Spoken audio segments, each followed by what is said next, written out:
Hey guys, welcome back to another episode of the Stella herself podcast. This episode may or may not be like a day or so late because I'm actually recording on the day I'm supposed to post because I was being a little traveling queen. I didn't have time to record in advance. And yeah, so thank you so much for tuning in. New episodes every Thursday, usually, And thank you so much to everyone who supported the podcast over this past week, who posted it, who commented, who shared, all of that. Thank you guys so much for all the love, and I'm so excited for today's episode. So I was just in New York for an extended weekend, I would say, and it was so fun.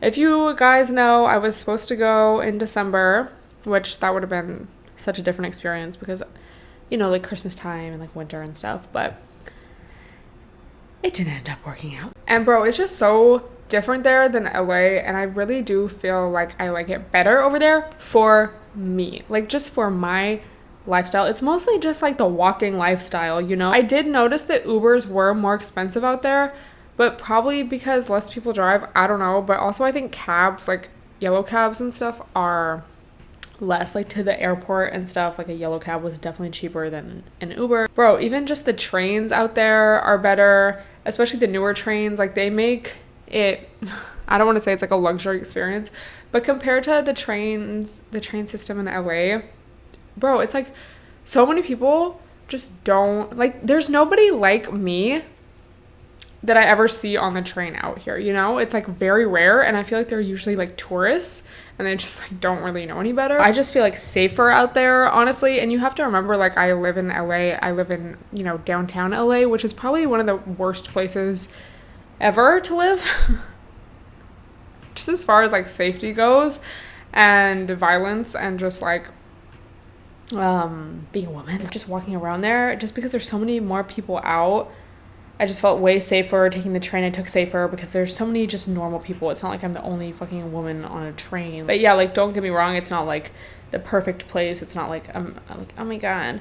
But just like as far as my lifestyle goes out in LA and just how difficult it is at sometimes, and just like, I mean, not that it's difficult here, like, but it's just annoying. Like, I feel like to really experience LA, to get all you can out of it, you need a car, Because if you want to do cool stuff, like, I don't know, go to Malibu for the day or go do a hike or whatever, even just, like local shit, not even like, oh, drive to San Diego, like just local shit in the city, like,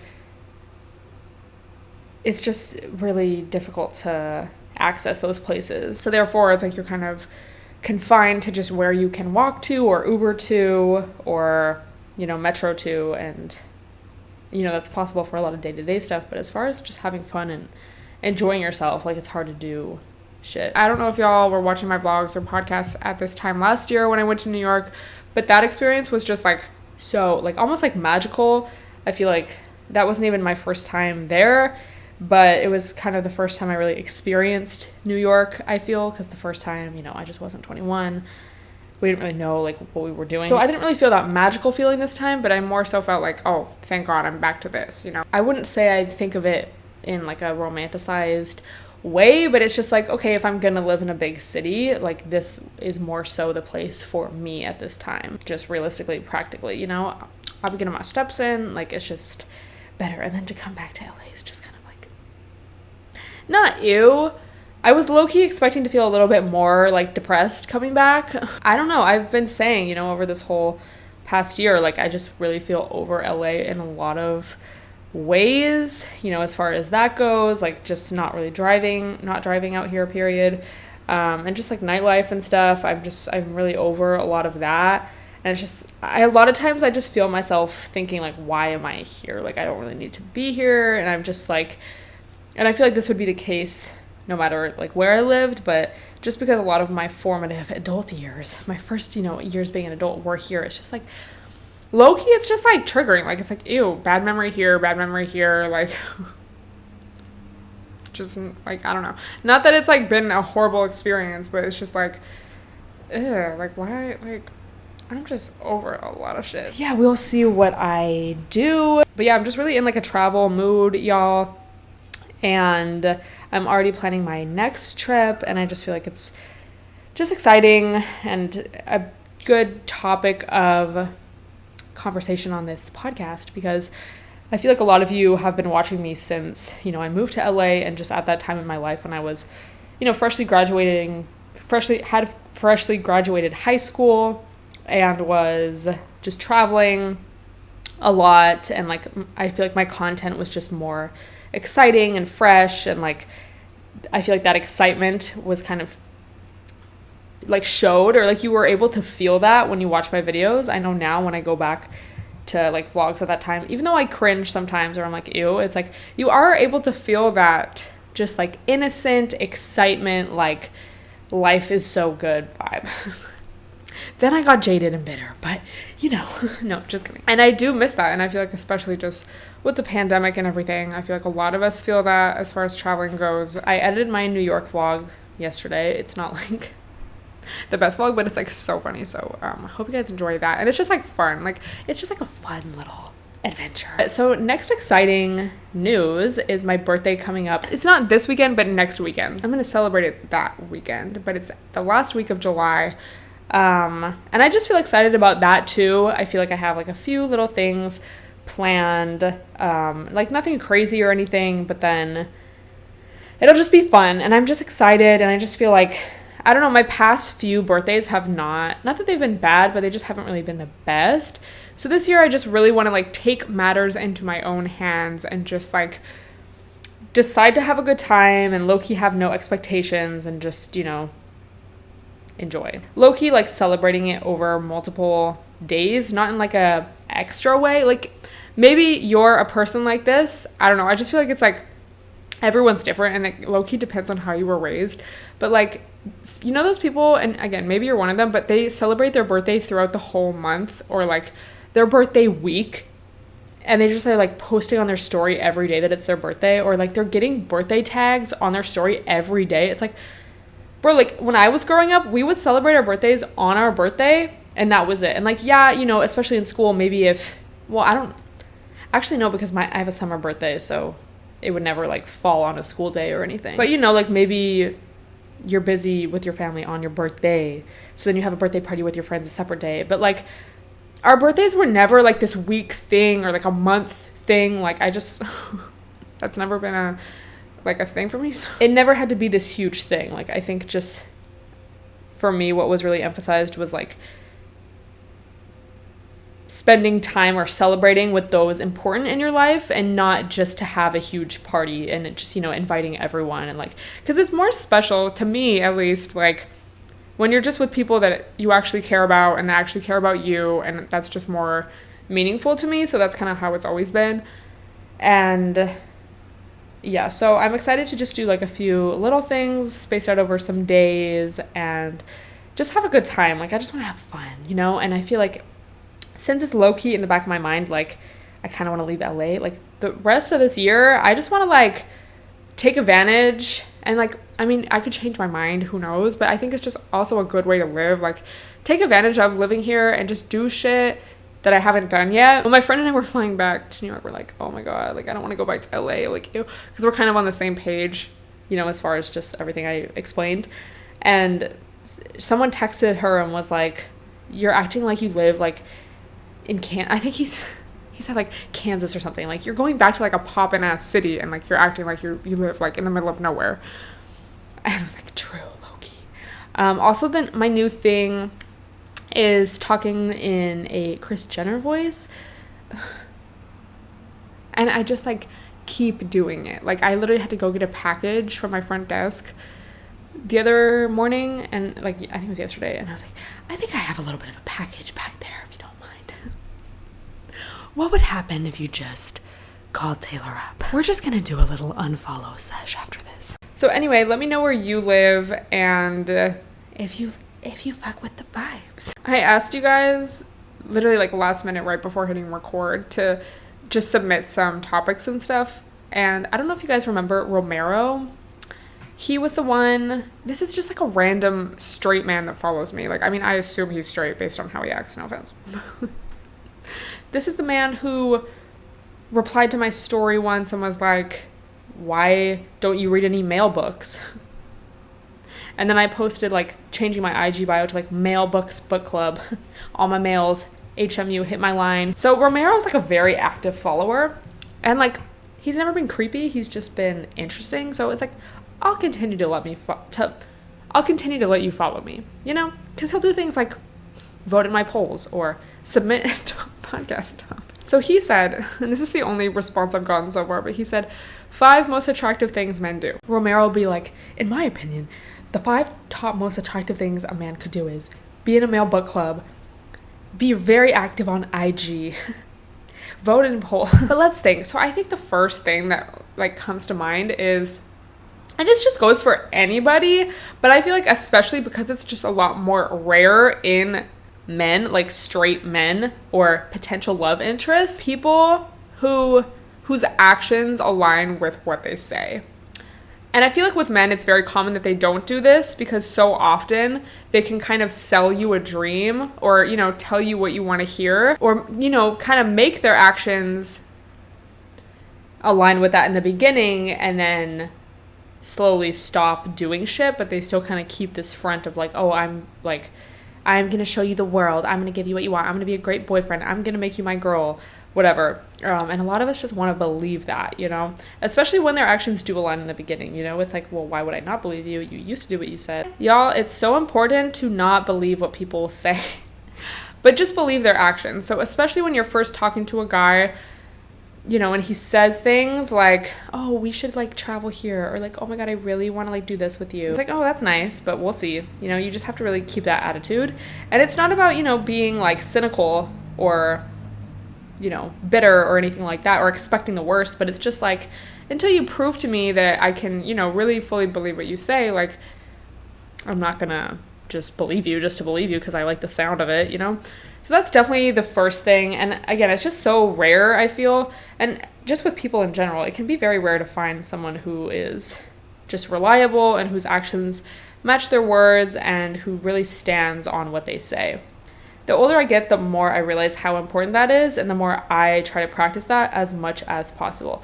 So like, I will not agree to something if I don't think I'll want to do it, you know? And that also goes into setting boundaries. Like, if you are uncomfortable telling someone no, you're more likely to flake on them later or have to make up like a bullshit excuse later as to why you can't do something, versus like if you just said, no, I'm unable to do that in the beginning, your actions are matching up with your words. You're being honest, and it really comes down to like setting boundaries and being confident in yourself and your own needs. Let's just make that a goal, everyone. And maybe this isn't a struggle for you, but let's just really prioritize standing on what we say and having our actions match our words. Because I just feel like when you set the example also, and not that that's going to work for like a guy per se, but just like when you have that own value in your life, you know, you're going to recognize when someone doesn't a lot quicker than if like you yourself have trouble saying no, having your actions match your words, whatever, you know, it's kind of like all interconnected. So that's probably the first thing. I feel like a lot of women would agree, and probably just a lot of people, like, I feel like when men are in touch with their emotions, not in like a manipulative way, but just like when a man can be vulnerable and just like real, I feel like a lot of like what makes someone attractive to me is just like when they can be their complete selves. And I feel like that really comes down to like being vulnerable. I just really don't like a super quote unquote masculine man. And I mean, I feel like that's never really been my type, but I feel like as I get older, it's just kind of like, a lot of the times it feels fake to me. Like, this is what you think a man should be like, so that's how you're acting. But then it's like we're kind of unable to have like a real conversation, or like, you know, you're just doing things because it's like you think that's what you should be doing instead of like it's actually how you feel, like, you know. And you know, that's kind of just what society teaches us. That's how a lot of men are socialized. But when a man can just be honest and real, and like, that's just really attractive. Like when a man can admit he's wrong, or when a man can like open up about something, when a man's a good listener. Also, part of what attracts me to someone is like when we feel connected. Like if after a conversation I feel closer with you. And also, like, I don't mean, oh, I just like someone who's so deep. Like, I feel like some guys, there's like another genre of guys that are just like, you know, oh, I'm so deep and like I'm not like other guys. Like, that's annoying because that also feels like a front. But just when someone's like authentic and real and like can just have a real conversation. Yeah, it's kind of interesting because, and I feel like a lot of women would agree, so let me know if you agree, but I feel like a lot of like what attracts us to a man are things that are not traditionally masculine or that do not fit into, you know, the idea of like an alpha male. Like, it's like we like men who can express their emotions. We like men who are sweet and like who, and I mean, I guess I'm saying this and I'm like, I guess not everyone. I be seeing y'all TikToks about, oh, when he cries in front of you and you have the ick or whatever. Like, I'm not saying a man crying in front of me is gonna like arouse me, but it's like, I really only get the ick with poor behavior or like disrespect or like just things that, I don't know, it's like things that aren't real. But you know, it's like I like when a man checks in with me, when a man asks how I'm feeling, and like so many of these things are just very shut down by gender norms.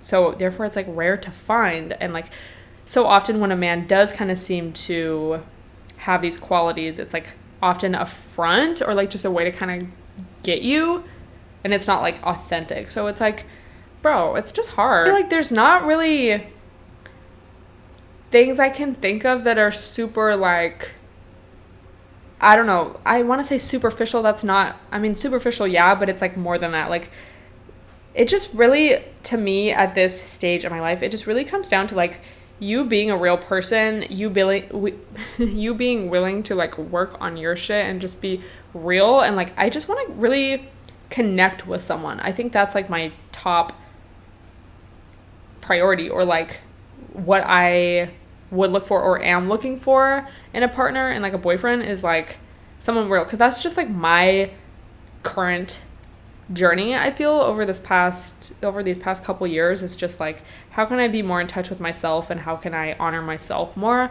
So it's like I want someone who is in alignment with that. And like what attracts me to you is not going to be, I mean, like obviously like I can be like, wow, that's a fine ass guy, but like if I talk to you like and like I want to say, oh, it's not money. It's like, yeah, I want someone who like has their shit together, but it's not like, oh, well, if a guy has money, that's the only thing that matters, you know? It's just like I want connection and something real, and I don't want to like settle for less or like settle for an aesthetic or like an idea of what this could be, or like, oh, you're gonna take care of me, so therefore like I'm just gonna, nothing else matters, like as long as you know, have money or whatever. Like, I don't know.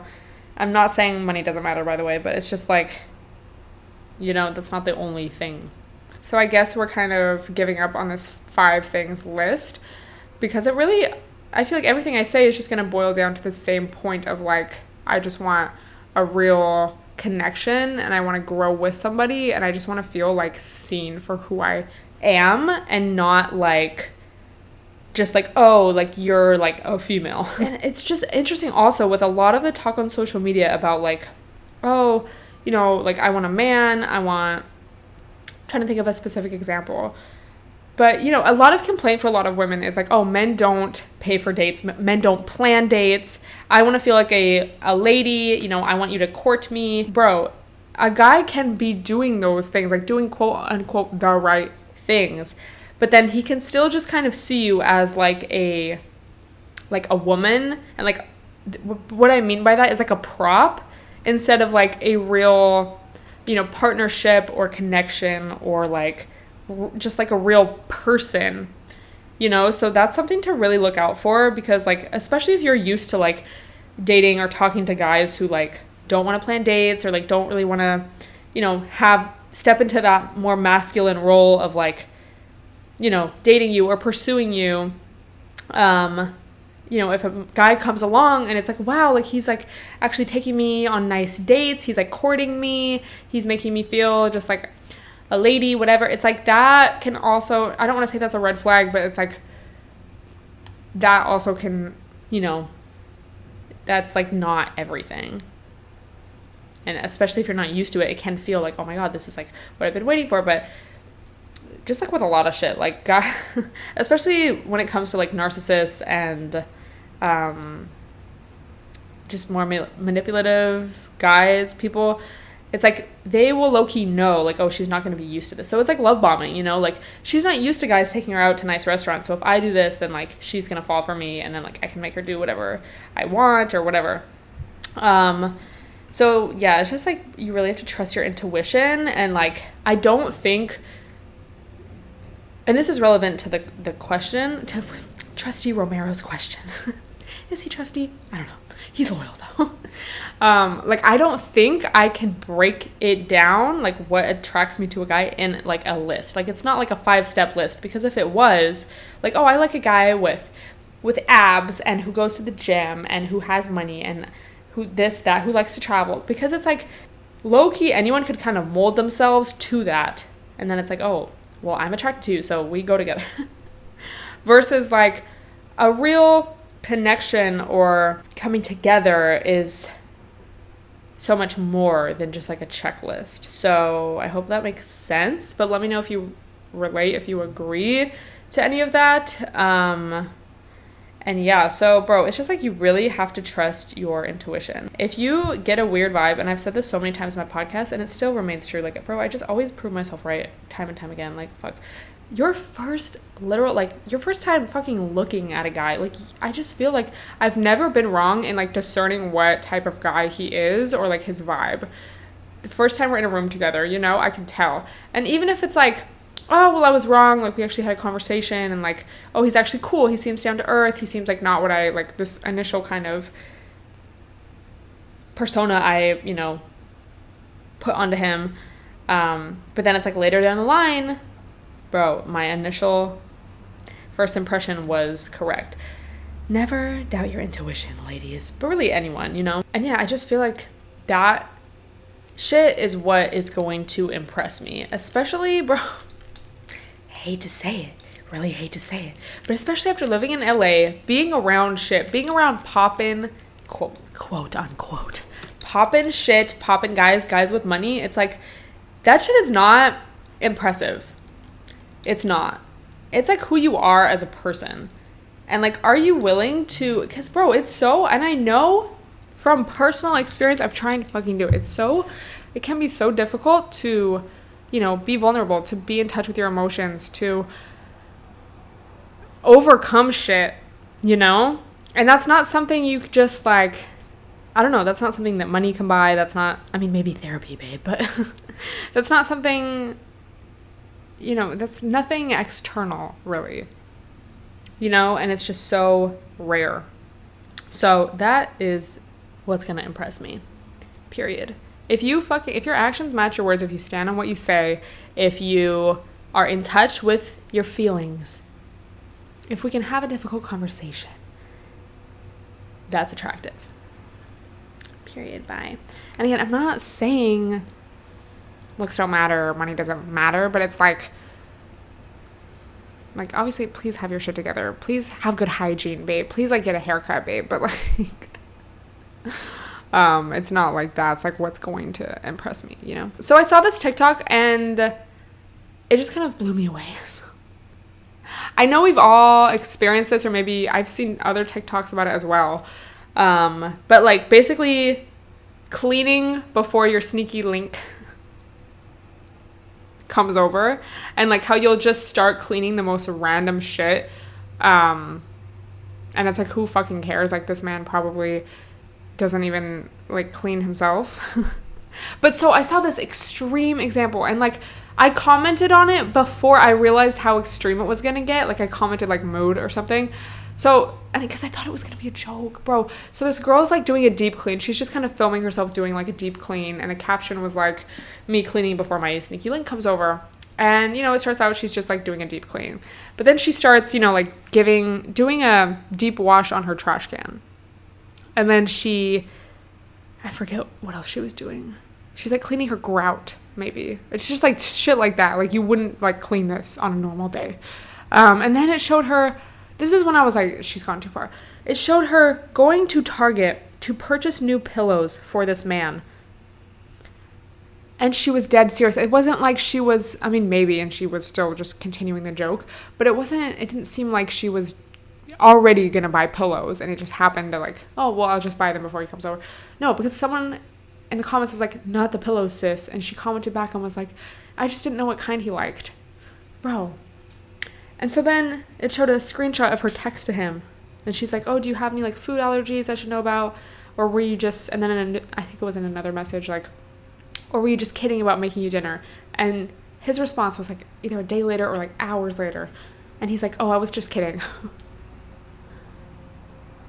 Bro, so like, ladies, anyone actually, please, never, like, oh my God. Bro, okay, so like, I don't know if it was in last week's episode or before that, but I was talking about like, you know, over-functioning versus under-functioning, and how if you're an over-functioner, it makes you feel better and more in control to be doing more shit. So like if cleaning makes you feel better and more in control of a situation, you could be an over-functioner. Or like if you always feel like you're the one putting in more work or doing more shit to keep the relationship alive, you know? And that's not to say like, oh, you can't do nice things for people, but like, bro, I assume this is not her fucking man. This is not her boyfriend. I don't even, like, it was just literally giving sneaky link vibes. Like, not even like I'm dating him vibes. And it's like, you're doing all this shit and it's like, for what? And I, low-key, like, and no shade, no tea to this girl. I just, you know, we love a good just example because I'm sure a lot of us can relate to this. But low-key, usually a lot of that stems from, and like, I'm not a professional, like, this is just like what I've learned, like, take it or leave it, like, that disclaimer. But a lot of that can stem from, in childhood, you felt like you had to win either like your caretaker's love, or basically you had to work for love, and your love, the amount that you were loved, or like being loved, equated to like what you did. I'm deserving of love when I, you know, manage other people's emotions, is kind of the belief. Or when I win over someone else's approval. When I have someone else's approval, that's safe. So then you kind of grow up with this belief, and then therefore all of your relationships are kind of like you doing shit to kind of win over their approval and to make them feel good, because that's the only way you kind of know how to receive love or care or affection or anything, you know? It's just such a deep-rooted thing so often. You know, you can know logically, like, oh, like, haha, this is so funny. Like, I'm cleaning for this man. He probably doesn't even clean. He wouldn't do this for me, lol. But it's like, then why are you doing it? And I mean, you know, there's nothing wrong with, like, doing a cleanup before someone comes over. Or, like, if you're kind of nervous, like, you know, sometimes you can, like, clean a little more if you're nervous, some of us. But to, like, just do all this shit, like, bro, buy new pillows specifically for this random man, like, why? What has he done to deserve that? Like, this is not your boyfriend. This is not your husband. Like, this is not someone who has earned that. And like, bro, even if you're in a relationship, like, you can still kind of like have that subconscious mentality of like, I need to win. Okay, there goes the freaking camera. I don't know why. I think I need a new camera. Like, it's just kind of been annoying me recently, but at least now I can not worry about my posture. So that's not to say like that shit's okay in a relationship, because you can still carry out that belief in a relationship. And that's how, you know, relationships with, you know, narcissists, sociopaths, manipulators, abusive men occur, is because, you know, okay, well, you're their girlfriend, but you're still kind of like, oh, well, I need to win over their love. I need to like do all this shit for them, or else they're going to leave me, whatever. So if you find yourself doing this, seek help. But like, it may be worth, you know, kind of inquiring yourself further, like, okay, well, why do I feel like I need to do this? What do I believe will happen if I don't do all this extra shit? Am I basing my self-worth in someone else's approval? And yeah, and I mean, obviously, again, I'm not a professional. Seek professional help if this is a ongoing issue for you, because these are things that can be overcame. That's why I always bring up these like TikTok examples, because so often they're just like, I mean, that's like so much of TikTok, you know, it's just like relatable shit, or like these relatable moments in whatever meme format or trend is like currently trending, popping off. But yeah, it's like so many of these like real life, like day-to-day things that we go through have this like deeper meaning, you know, or like, oh, like that's why I do that, because I have this like wound from my past. This is how I believe I'll receive love. And especially just like patterns in relationships or in friendships or whatever. It's like, bro, so much of that can be traced just back to like your subconscious beliefs about yourself. And like, Yeah, so let me know your thoughts on that. And please don't do all this extra shit, especially for a random man. It's not even because it's a random man. Like, that's not the issue. I mean, it's like, LOL, why are you doing that for a random man? But like, that's not like the baseline. Because it's like, don't be doing all that extra shit for your boyfriend either, or your husband or whatever. And again, that's not to say like you can't do nice things for people or your friends or whatever. But it's like, when it's a pattern of like, you're always the one like bending your boundaries and going out of your way for other people, and you know, you don't feel like you're ever getting that same energy back. It's like, bro, like, you can't use the excuse of like, oh, well, you know, they're my friend, or that's my boyfriend, like they would do the same for me, because it's like, they're not so often. And it's like, they're not going to say anything because you're the one who's doing shit for them. So again, it just comes back to having strong boundaries and being clear in yourself about like what you will and will not accept, and not being afraid to say no, and not being afraid to, you know, break the good girl mold, I guess, you know, because a lot of us were kind of raised or socialized, you know, whether it was by our primary caretakers or just like, you know, in society, you know, by teachers at school, by just like, I don't know, other adults, whatever, like, oh, like, I need to be good. I need to like be pleasant to be around. I don't want to be, you know, a bitch. I don't want to be bossy. You know, I have to think about other people's emotions. You know, I want to be polite and like whatever. But it's like so much of that shit like it's not like useful. Because there's times in life where people are going to try to fucking push you around or take advantage of you or make you do something you don't want to do or you're not comfortable with. And you need to have the abilities, the tools, and the strength to tell them to fuck off. Period. Because my feelings are more important than yours at the end of the day. Like, and your feelings to you are more important than mine, okay? So fuck off. Like, again, that's not to say like, oh my God, I can never have empathy. I can never think of anybody else. But it's like, bro, there's a time and place to like put your feelings aside. Okay, not to be like petty. I just kind of had like a random list of shit I wanted to say. But do you ever like, bro, I feel like a lot of us are at this age where like a lot of our peers are like announcing their pregnancies. And I mean, this is mostly like shade towards like men.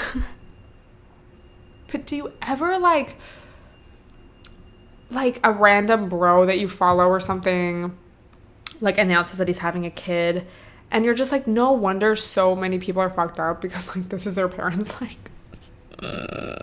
Like bro, like you grow up, at least I grew up, you know, like thinking, you know, when you're an adult, you know, you have your shit together. It's like a feeling like I'm an adult now. But really it's just like, and I mean, this is true like for me too. It's like, oh, nobody knows what the fuck they're doing. But then like, especially to just see these people like, you know, like a random bro from the club, like, oh, announcing my 7th child. It's like, bro, imagine that's your dad. Like, what? And I mean, this is like there's a lot of like people I know, like, you know, in my peer group, my age range, that are having kids, and it's like, I mean, sometimes it's just like a bit jarring because it's like, bro, what? You're just a kid. How are you having a kid? And it's like, oh, we're actually like, oh, you're actually almost 30. Like, got it. How is this allowed, bro? And especially just like, you know, the age at which women have kids has gone up. So think of like, you know, not even olden days, like, but just like however many years ago, like, bro, people were my age, and I mean, there's still some now. It still happens now. It's just like a little less common, but like people were having kids at 18, 19, 20, 21. Like that was just normal. And it's like, why? You're like a kid. Like what?